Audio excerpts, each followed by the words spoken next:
Yeah, said I gotta do better. Yeah, that's the motto. A gift and a curse, my foot in the pedal and never let up. I dropped the L, now it's toll roll. Dubs come in first like it's walk-em-all, but tell them all. Yeah, can't come in last, no. Come in first, I ain't no slowpoke. Oh, it's toll. I said, oh, it's toll. I said, oh, it's toll. I dropped the L and it's down, I ain't double fold. Welcome to another episode of Bull Spit, guys. This is the third one, I'm pretty sure. It's me and Brianna again. We have a few things we wanted to speak about here. In regards to like energy and just how that works in our universe, in our world here, how we at least conceptualize it. We can even talk about money too. Okay. So, basically, I was getting a lot of clarity on the idea of energy exchanges. Recently, I understood the energy exchange that is money. We just went to a wedding, stuff like that. A lot of energy exchanges occurred recently, and I think that's why I got so much clarity about it. Basically, an energy, anything and everything is an energy exchange. The way you present yourself is an energy exchange. The things that you eat are energy exchanges. Mm-hmm. The things that you are around and touch are energy exchanges. Everything that you are doing in your life, buying, eating, touching, being in the vicinity of, gets your energy out there and also you pick up residue energy on you too. Almost like pollen. That's the way I think about it. Did I say that earlier or did I say that to someone else? Almost like pollen. I said that to someone else then.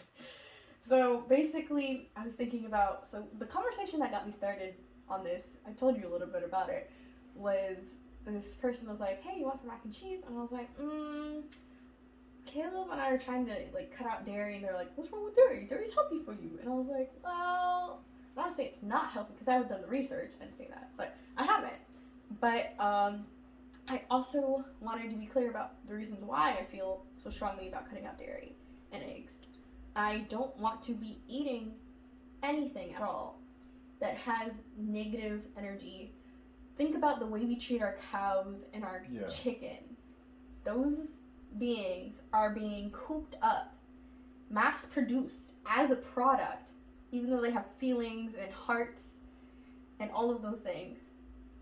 They're being mass-produced only to be made to eat. And I think on some level, they know that they're only being made to be eaten. Yeah. And bred to be eaten, right? And so keeping that in mind, when you're eating, let's say, chicken nuggets or chicken, and that chicken has the limited belief that it's only alive to do one thing and it's meaningless beyond that, won't you pick up that energy from that chicken and carry that meaningless belief in your life? Yeah. So it's hard to explain that to somebody else. I was like, I'm too deep in this shit. I'm too deep, Caleb. The thing about like energy and like is really like it's energy. It's out of this world. It's not traditional. The way it works, it's like, well, that's something I can't see, so people aren't gonna. If you're not in it, you can't like. Yeah, and money. I think that's why people have such a hard, like, blockage with money, or even struggle to wrap their heads around how to get more money in like a quick and not effortless, but like flowing way. And I think a huge part of that is because money is a symbolic form of an energy exchange. You know what I mean? Mm-hmm. And because people don't understand the unseen, when it becomes seen, it makes even less sense. You see what I'm saying? Yeah. So, there's that. But, what else I want to talk about? Energy exchanges are everywhere. They're in business proposals, wedding ceremonies. They are in what happens after the wedding. They fucking. Seriously, yeah.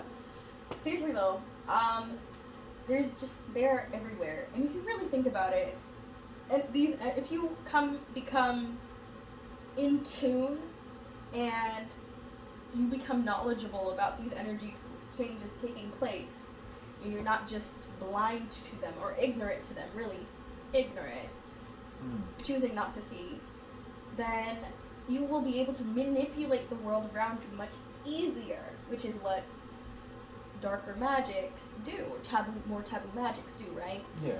So basically, let's say if you were to do blood magic, your blood has your energy in it. And really, to me, magic is more so like, how can I say this?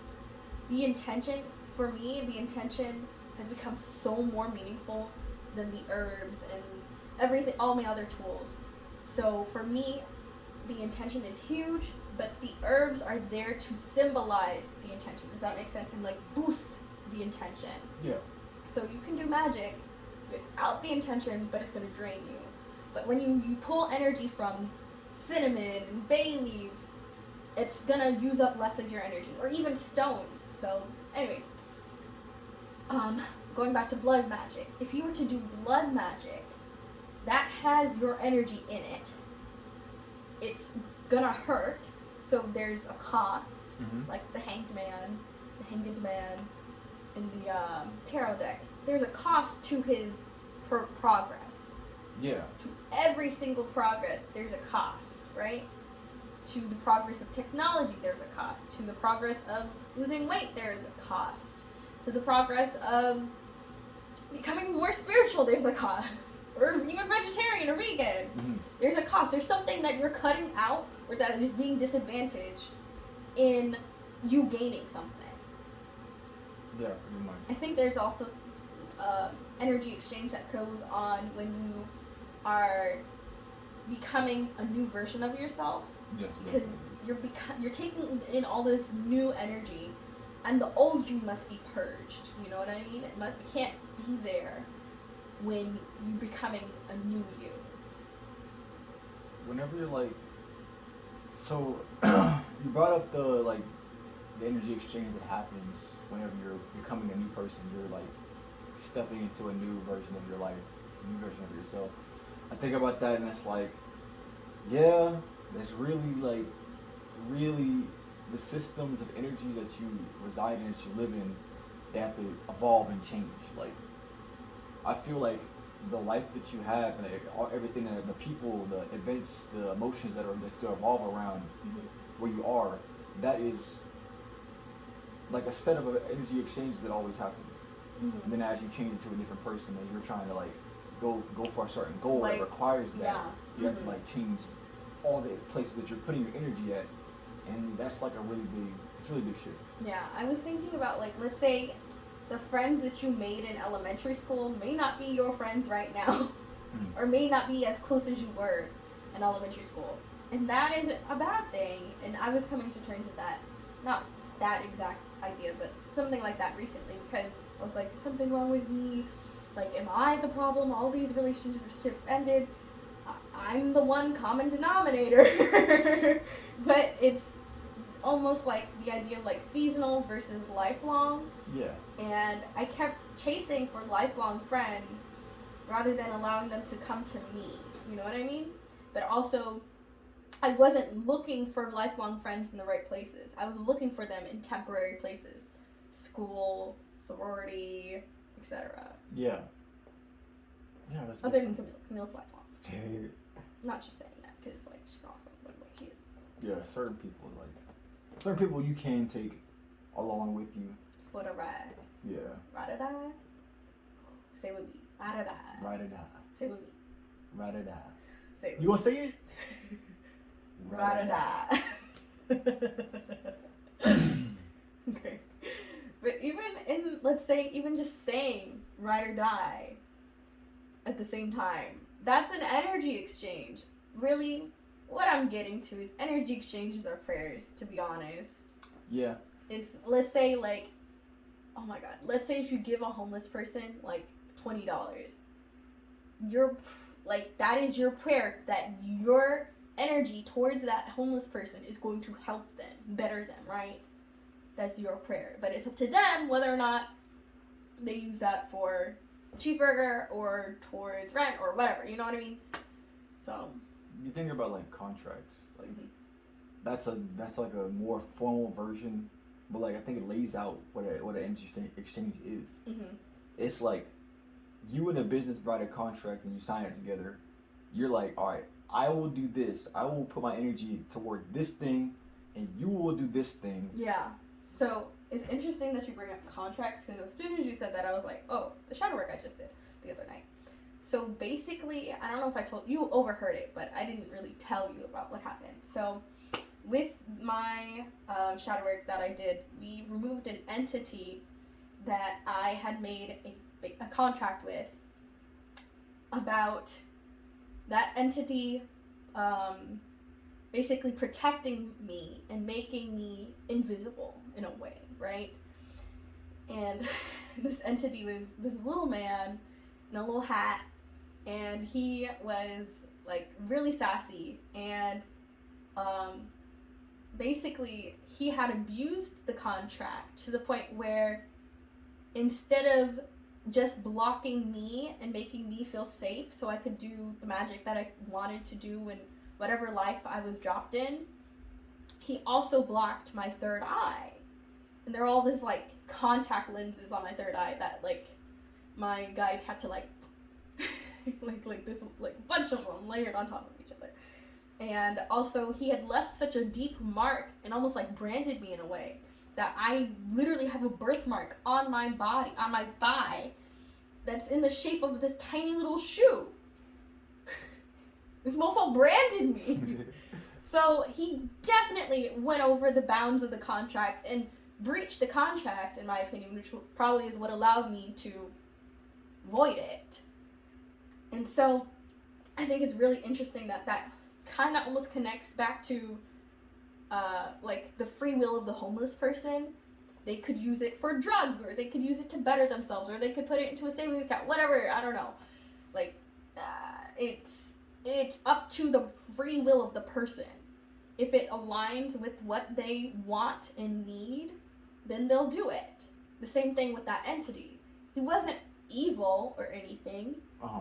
He was, to me, he felt almost like an elf. Because he was just like little, or like a leprechaun. He felt mischievous, little, sassy, and if he could take more and overstep, then he would. Does that make sense? And that's the way all people are. So it's not like he's evil or inherently bad because he's an entity. He's just a being that I made a contract with. I want to talk about like my experience with like energy exchange and stuff. We kind of touched on it earlier, but I want to talk about it again, add some more to it. Like, I feel like I have, in my side of things, like I've lived life and just had a lot of negative connotation with transactions. Like, I'd be like losing something if I'm in it, or I don't feel like I'm supposed to give.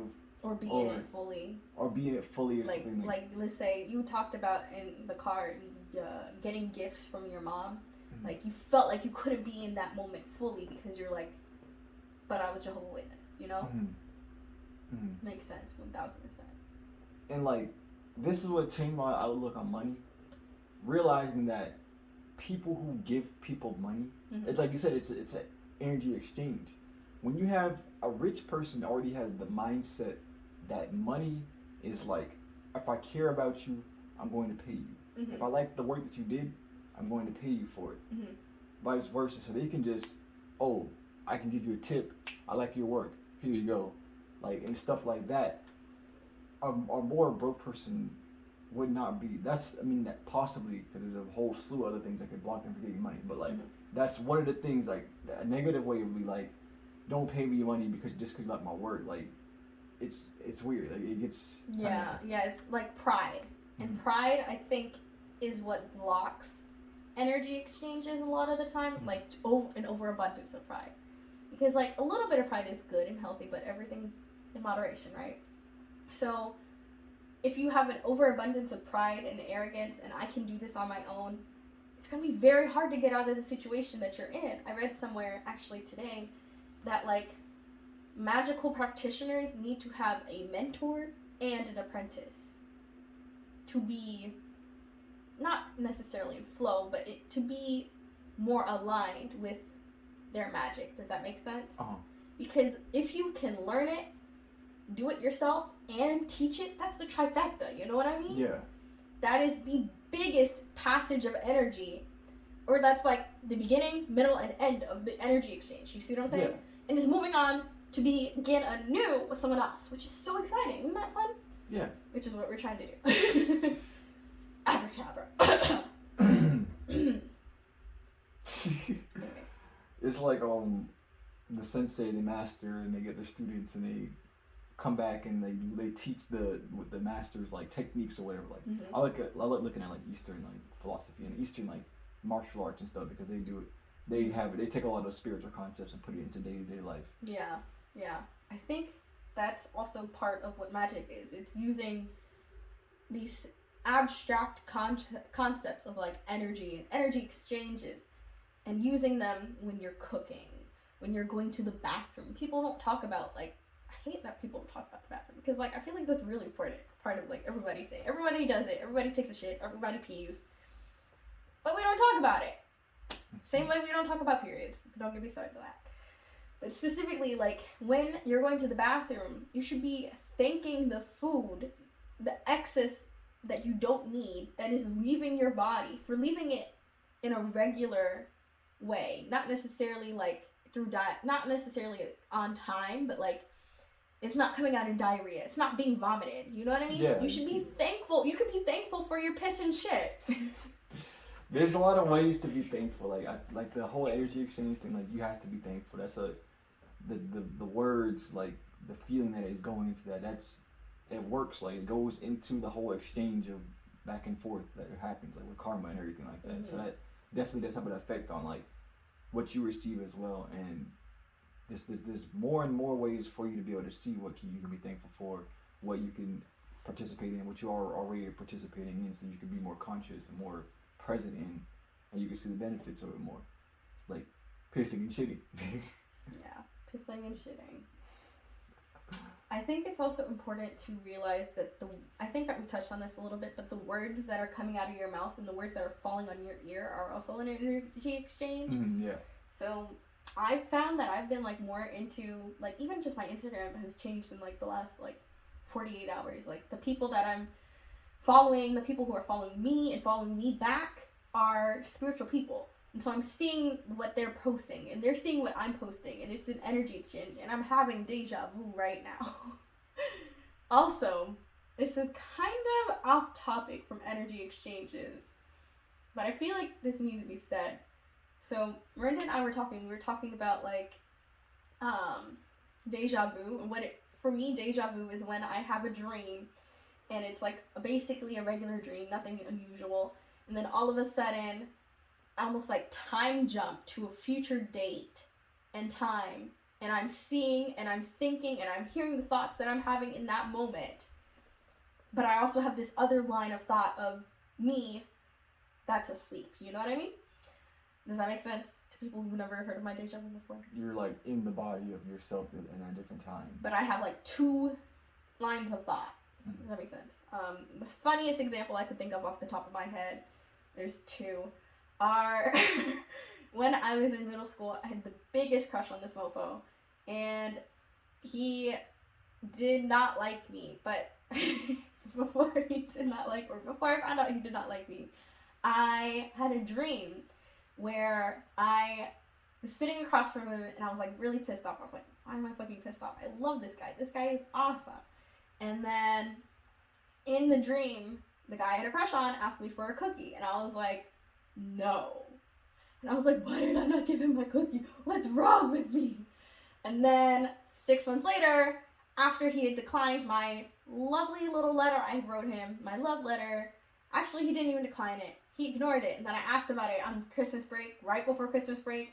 He was like, yeah, I don't feel the same way about you. And I fucking cried my ass off. And I held it in, and then until I got home, and then I went, I was fucking sobbing. Heartbroken. Into my pillow. That was the first time I was rejected. by a guy, like clearly rejected, and it was like we were 5, so he didn't even know like who girl was. So, anyways, so then later on, 6 months later, after he rejected me, he was like, "Hey, can I have your cookie?" And I was like, "No," and it felt so right to say that. Another example of what I call deja vu is this. I think this happened while we knew each other, right? Or while like we were dating. I think I had like it was 2 weeks before this exam, and I was about to, or I was in the dream, and I was like taking the exam, and I was looking at the paper, and I was like, it said A, B, C, or D, and I was like, fuck. I'll 1000% do not know. Yeah. So then 2 weeks later, the exam comes, and that deja vu came true. Instead of me, like a regular smart person would, taking that dream as a symbol and studying, I did not. And so I think I got a C on the exam. I didn't do well. So there's that. And so deja vu for me has always been like, it's never been anything very meaningful. It's almost like, Miranda and I, we came to the conclusion that it was more like astral projection, which is really time traveling. Yeah, that's what I was thinking. And so, yeah. And so it also is divination. I feel like those 3 are like one and the same. Time travel, astral projection, and divination. They're just different forms of seeing the future. Does that make sense? Yes. But anyway, so we talked about time travel, and I feel like that was really important because even that is an energy exchange. For some reason, maybe even like when I was taking the test, a part of me went back in time and visited me in the dream and was like, hey, study for the test. You dumb bitch. You see what I'm saying? Like, it's never been, my deja vu or astral projection, whatever you want to call it, has never been meaningful, at least yet. It's just been like, this one I think would be the most meaningful one, the one that just happened just now, where we were in the middle of talking and I was like, oh my god, I'm getting deja vu as I'm speaking. But as I've gotten older, my deja vu has been like longer or elongated. It's been less of like just a fragment or just a scene. It's been more like a whole memory. So I guess that's getting stronger, whatever ability that is. I wonder if like one day I'll just be able to like write episodes of like the future. But I also think something, this is just a theory, a game theory. The deja vu, I think I must be getting it a lot. However, there are some that are forgotten and some that are remembered. And I think even maybe the forgotten ones might be remembered when it comes true. Because there are different timelines, you see what I'm saying? Like, yeah. Because we're all layered on a bunch of different timelines. There may be a timeline where the deja vu that just happened like 5 seconds ago wasn't going to happen. Yeah. Because let's say I wasn't feeling well or whatever, you know what I mean? Or let's say I ate the mac and cheese and it wasn't feeling well and I was like diarrhea-ing and ungrateful for my diarrhea on the toilet and I'm like, fucking hell! It's full circle, okay? Oh. But energy exchanges, I feel like once you understand energy exchanges and the energy exchanges that occur around you in what you are consuming, whether it be media, food, other people, words, what you hear, and what you're paying for, what you are willing to pay for, I think that will help you gain so much control over your life, you know? I feel that. Mm-hmm. I was also I was thinking about like what we were talking about other night when we went to greet the mail about like third eye and stuff. Mm-hmm. I know this is like not as much energy exchange, but you did kind of touch on the third eye, how your third eye was covered and everything. Mm-hmm. And like I was looking at what the third eye is, and that's just basically like the wisdom of being able to just see things for what it really is. Yeah, we talked about that. Like, oh yeah, synchronicities. You go ahead. I feel like I've been chatting a lot. Yeah.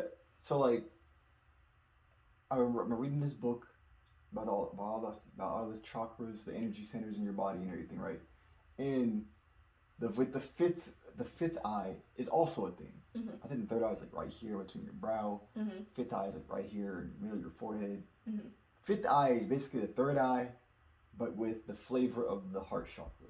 Interesting. So like you see everything, but you can see everything in a way that's gonna make you feel better. Mm-hmm. Third eye is just straight up. Here it is. Take it how you want. Interesting.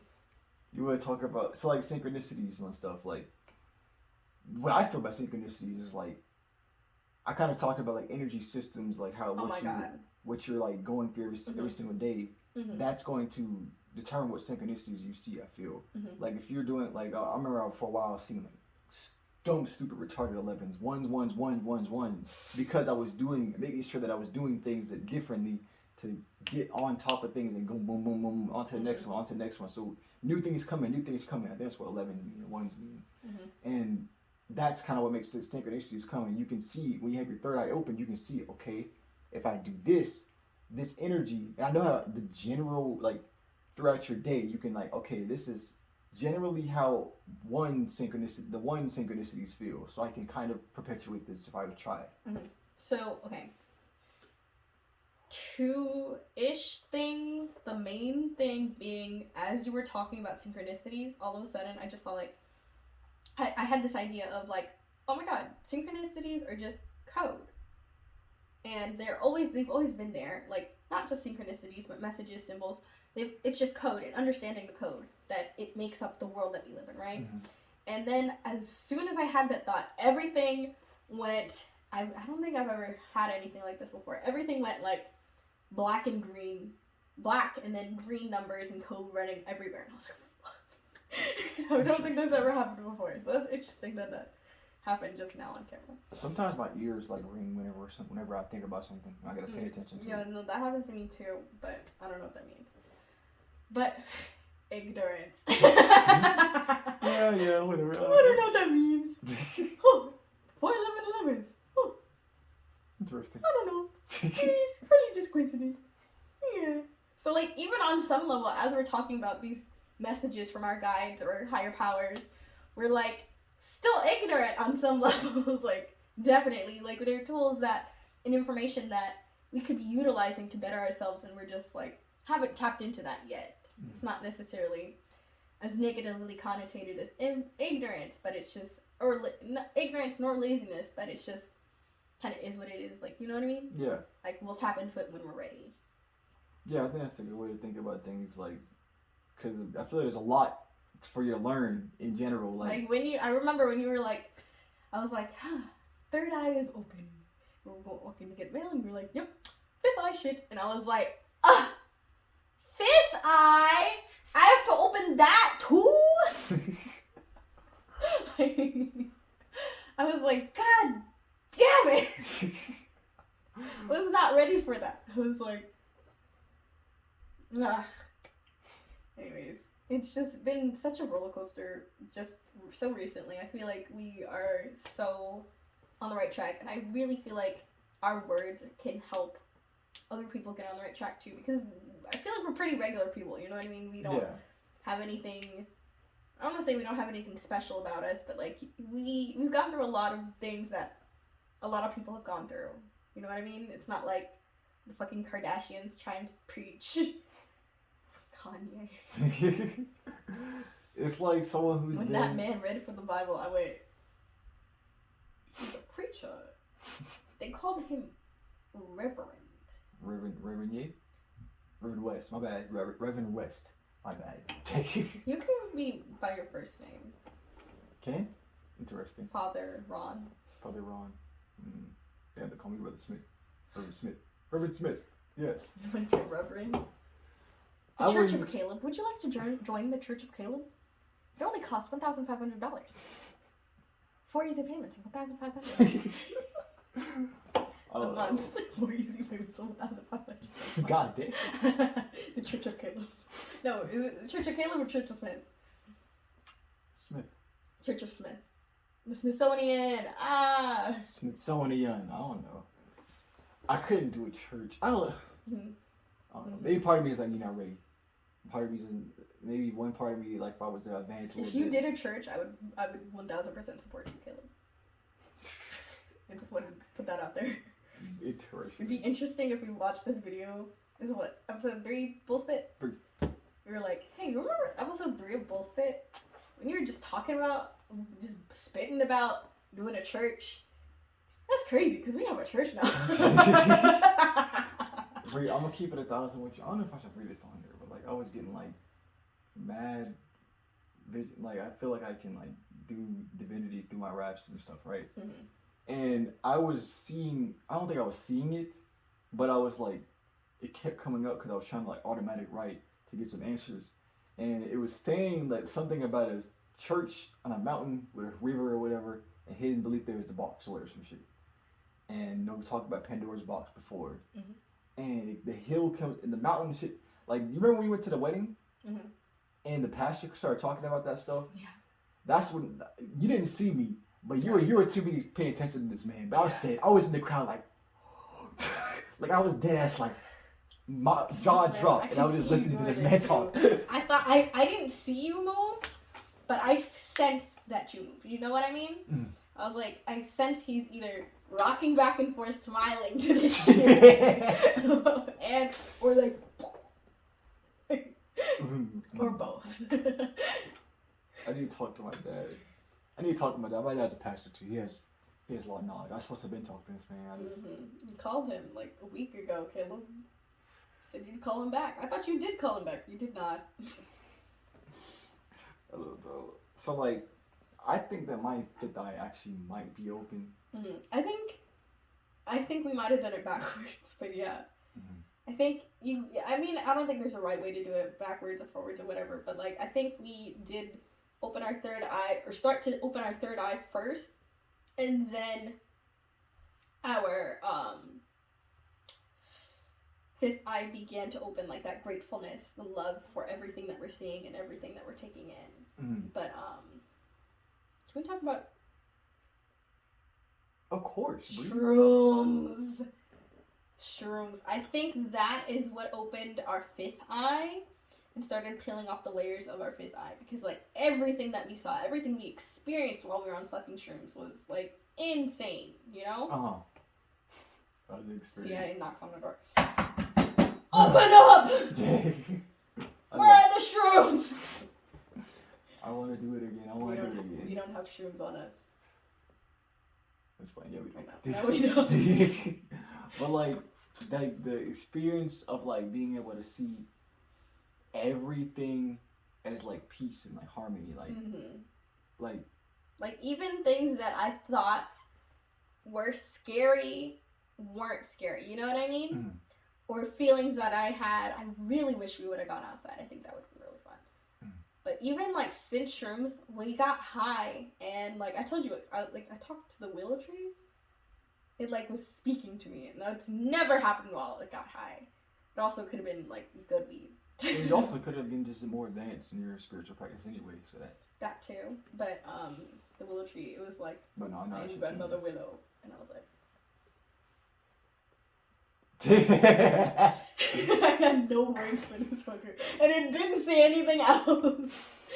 And it just like gave me, it didn't look like it at all, but there was like this tree, and there is like this circle, you know, in the middle of the tree, like a hollow like nook for like squirrels to jump into and like bury and hide their nuts and themselves. And in that circle, I saw a face form, and it was like, I am Grandmother Willow. And I was like, when else is seeing this? I don't think anyone else is gonna believe me. Cool beans. Tree spoke to me. You would look crazy as fuck.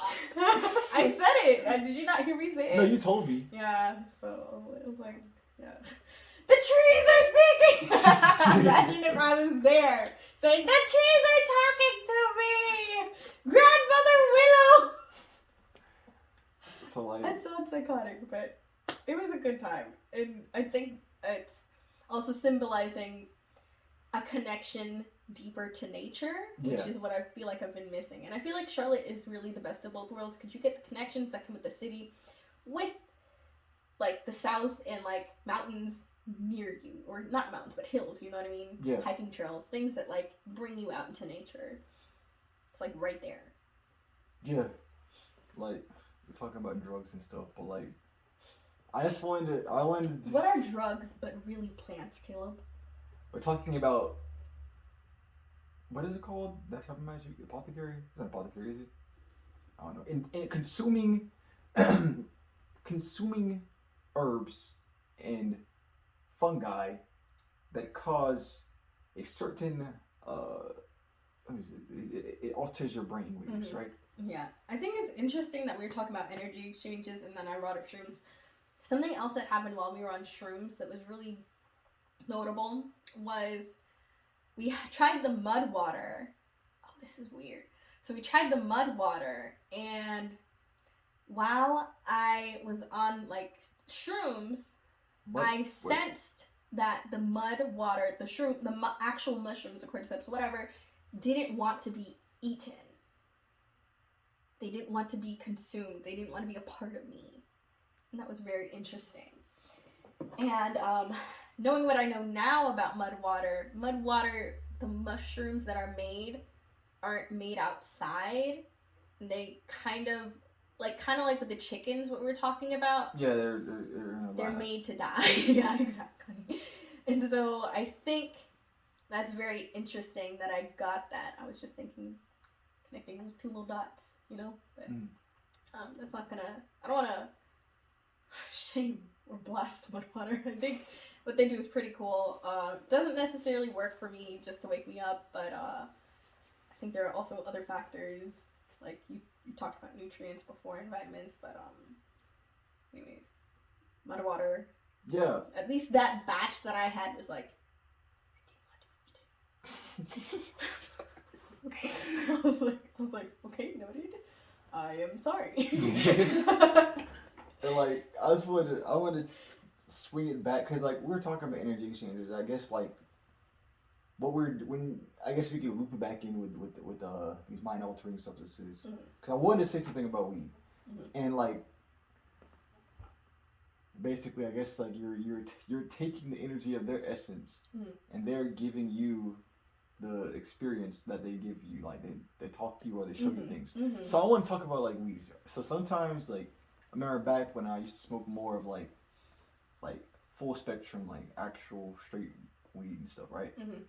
Like weed has always been like an interesting substance for me. It affects me differently a lot of times. Like I remember my first time I was seeing like actual visuals. Like I think the weed hits me like hard as fuck. Like a lot of times. Like I don't have to smoke that much at all, and I'm just like, if I smoke too much, I'm seeing visuals. I'm seeing shit. Like Do you not want to see shit? No, but like Your part. I love seeing shit. It's just like I remember this one time I was at my grandma's house, right? Went out into my Jeep and I was like, I'm about to toke up a little bit, go back in the room, play some video games or some shit, right? I'm smoking in my car, hotboxing this bitch, right? I'm here. Like I'm in my car. I'm like, let me just relax. I sit back and like I'm stuck. I see like, you remember the best way I could like say it.